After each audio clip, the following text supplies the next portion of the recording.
Hello and welcome. Now in this video, we are going to start the process of selling your digital product and taking Bitcoin as payment.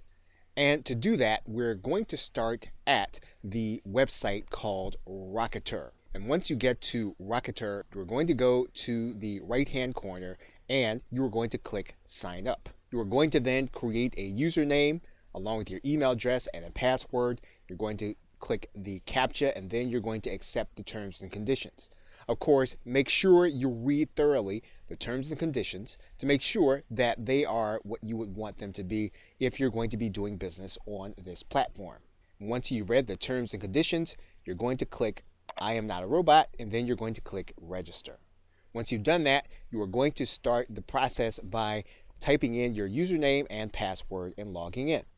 Once you've done that, you should get an email in your box if you have set up your email correctly. Now, this is not going to be a confirmation email, so you won't have to worry about that, but you will want to place this email someplace safe where you can remember it. In terms of navigation, you can access your settings by clicking this gear or clicking the settings button. All the other things are self-explanatory.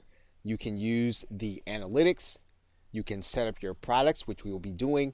You can access the orders that you have generated. You can set up coupons. You can also do marketing with this link as well as allow your affiliates to promote your product. So in the first video, we are going to start with the settings button. Okay, so with that, thanks, and I will see you in another video.